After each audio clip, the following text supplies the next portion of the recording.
ব্রাজিলে একটি যাত্রীবাহী ছোট উড়োজাহাজ বিধ্বস্ত হয়েছে। এতে উড়োজাহাজটিতে থাকা 10 যাত্রী সবাই নিহত হয়েছেন। গতকাল রোববার দক্ষিণ ব্রাজিলের পর্যটন শহর গ্রামাডোরে এ দুর্ঘটনা ঘটেছে। বার্তা সংস্থা রয়টার্স এক প্রতিবেদনে এসব তথ্য জানিয়েছে। রিও গ্রান্ডে দো সুলের গভর্নর এডুয়ার্ডো লেইট জানান, গতকাল সকাল 9টার দিকে একটি দোকানের ওপর উড়োজাহাজটি আছড়ে পড়ে। এ সময় পাইলট লুইস ক্লদিও গ্যালেজি সহ বাকি 9 যাত্রীর সবাই মারা গেছেন। লুইস ক্লদিও নিজেই উড়োজাহাজটির মালিক ছিলেন, আর যাত্রীরা সবাই ছিলেন তার পরিবারের সদস্য।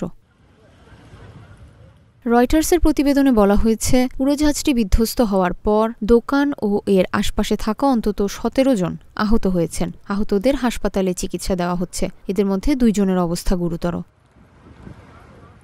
গভর্নর এডুয়ার্ডো লেইট বলেন, 1990 সালে তৈরি টুইন ইঞ্জিন পাইপার PA 421000 নামের উড়োজাহাজটি সকাল 9টার কিছু সময় পর ক্যানেলা বিমানবন্দর থেকে উড্ডয়ন করে সাও পাওলো রাজ্যের জুন্দিয়াইয়ের দিকে যাওয়ার পথে প্রতিকূল আবহাওয়ার মধ্যে পড়ে।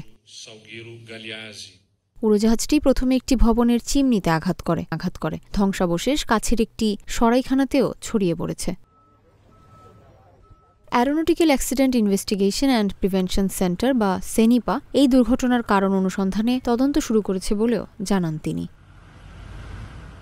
রিও গ্রান্দে দো সুল রাজ্যের সবচেয়ে জনপ্রিয় পর্যটন শহর গ্রামাদো। পার্বত্য অঞ্চলে অবস্থিত এই শহর চলতি বছরের শুরুর দিকে নজিরবিহীন এক বন্যার কবলে পড়েছিল। এতে বেশ কয়েকজন প্রাণ হারান। ধ্বংস হয়ে যায় শহরটির অনেক স্থাপনা, অর্থনৈতিক ক্ষতিও হয়।